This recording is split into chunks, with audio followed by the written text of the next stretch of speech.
कच्चा कलवा मशान क्या होता है, इसके बारे में बहुत सारे हमारे भाई बहनों के कमेंट थी कि इसके बारे में बताइए, रहस्यपूर्ण जानकारी के बारे में, ये क्या होता है।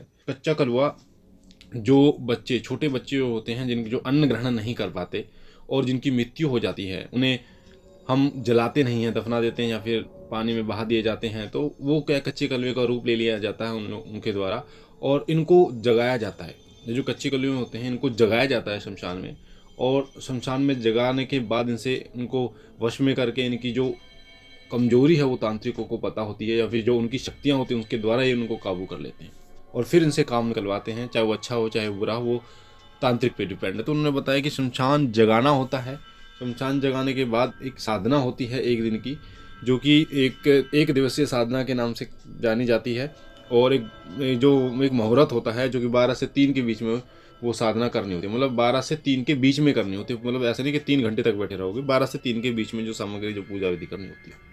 और उसके बाद जब ये जो हड्डियाँ थी उन्होंने 2 बार में प्राप्त की थी। पहले एक कच्चा कलवा जो था पीयूष, उसको जगाया था उन्होंने और उनसे वचन बंद करके उसकी जो हड्डी मांगी थी, क्योंकि हड्डी जो है वो उनको बुलाने के लिए, उनका आवाहन करने के लिए, जो कच्चा कलवा होता है उसका आवाहन करने के लिए ये तांत्रिक लेते हैं ताकि उनसे मनचाहा कार्य कराने के लिए उन्हें बुला सके। तो ये तो था जो मैंने उनके बारे में बताया। उसके बाद में फिर जैसे मैंने पूछा कि हाँ मेरे बारे में बताइए, तो उन्होंने सटीक एक एक चीज़ जो है वो हमारे बारे में बताई थी कि तुम्हारे में क्या है क्या नहीं है। ये सारी चीज़ें जो, ये बहुत साल पहले की बात है, उस टाइम पे मैं इन चीज़ों में था भी नहीं, तो उस टाइम पे उन्होंने बताया। और अब ये मुझे नहीं पता कि वो तांत्रिक थे या फिर जो कच्चा कलवा उन्होंने सिद्ध किया था इसके कारण जो उनकी दुर्गति थी, क्योंकि बच्चा नहीं था, बेटा की मृत्यु हो गई, पोते की मृत्यु हो गई, दोनों अपाहिज तरीके से रह गए बुढ़ापे में। शायद उनके कर्मों का जो भी खेल था वो उनको पता है। पर जो कच्चा कलवे का मेरा जो एक अनुभव था छोटा सा, जो मुझे उनके बारे में पता चला, तो ये था। बाकी उन्होंने जो बताया था कि शमशान में जो है वो कच्चे कलवे को जगाया जाता है, इन्हें कहीं भी भेज देते हैं, चाहे वो कहीं भी, अगर किसी महिला पे बच्चा हुआ हो तो वहां भी ये चले जाते हैं। सबसे ज्यादा जहाँ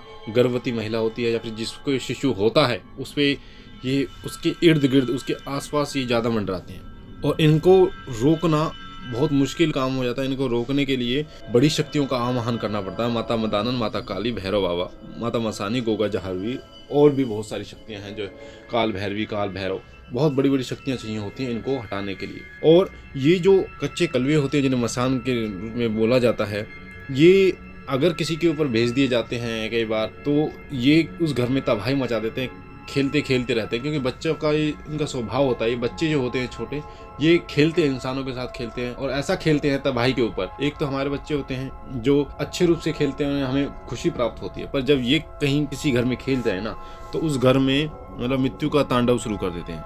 और इनकी अगर हम बात करें इनकी उम्र की, तो जब तक इनकी उम्र पूरी नहीं होती तब तक ये ऐसे ही भटकते रहते हैं। कोई भी इन्हें काबू कर लेता है, और जब इन्हें कोई काबू कर लेता है तो इनसे अच्छे बुरे काम जो है वो कराता है। वो उस तांत्रिक पे डिपेंड करता है। कुछ ऐसे भी लोग हैं जो इन्हें सिद्ध करके बहुत अच्छे काम भी करते हैं। अच्छे काम का मेरा मतलब है कि इनको भगत बन के, माता काली के हो, भैरव बाबा के हों, चाहे और कोई जो शमशान की चीज़ें होती हैं उनके भगत हों, तो वो इनसे काम लेते हैं अपने साइड बाय साइड, ताकि और रोगों को हटा सके। भूत प्रेत, इनको काबू करना, इनको बांधना, बेड़ियों में जकड़ना, इनके लिए बाएं हाथ का खेल है।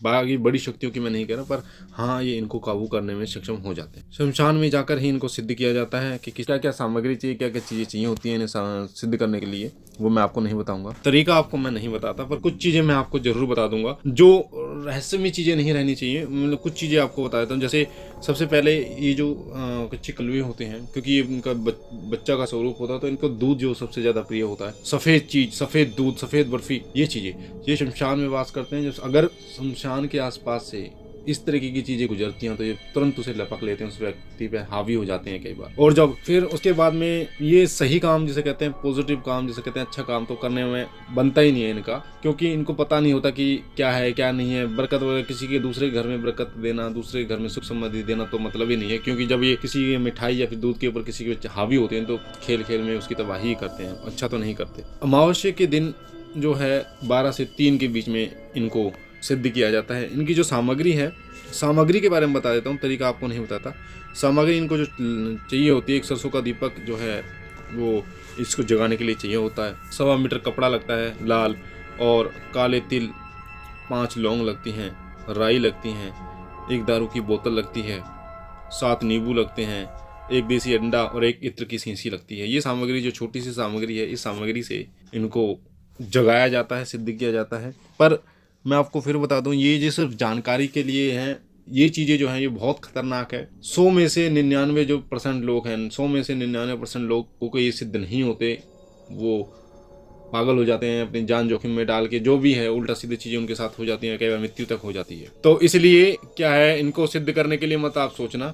जानकारी के लिए ये चीज़ें जो हैं, मैं जैसे कि पहले भी बता चुका हूँ, जानकारी के लिए ये चीज़ें सही हैं, पर सिद्धि के लिए, शक्तियाँ प्राप्त करने के लिए चीज़ें ये बहुत दुर्लभ चीज़ें हो जाती हैं, जो बिल्कुल निडर व्यक्ति है, जो शमशान में भी अपना जो है वो ध्यान एकाग्र कर सकता है, जो मतलब अपना ध्यान जो है भटकता नहीं है शमशान में भी, तो बहुत बड़ी चीज़ होती है। उन लोगों के लिए ये साधना होती है जो आगे ना पीछे, जिनका कोई नहीं है, जिनको मृत्यु का डर नहीं है कि भाई मैं मरने के बाद उसका क्या होगा, उसका क्या होगा, उन लोगों के लिए ये साधना होती है। और अगर कोई कर रहे हैं तो समाज कल्याण के लिए करे, क्योंकि इनसे समाज कल्याण भी पॉसिबल है। ये नहीं है कि इनकी मुक्ति भी संभव है। इनकी मुक्ति के लिए हवन करने होते हैं, या इनके माता पिता इनका पिंडदान कराते हैं या फिर हवन कराते हैं, वो इनके माता पिता के थ्रू होता है। पर अगर भगत है तो वो भी इनकी मुक्ति के लिए जो है वो हवन वगैरह कर सकता है, जिससे इन्हें मुक्ति मिल जाए।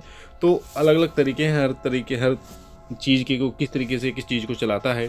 बाकी मुझे आशा है कि आपको ये जानकारी पसंद आई होगी। और बाकी अगर आप पहली बार हमारे चैनल पे आए हैं तो लाल कलर के बटन को दबा के सब्सक्राइब कर देना, जो आपके सीधे हाथ पे बटन है, बेल आइकन को दबा देना।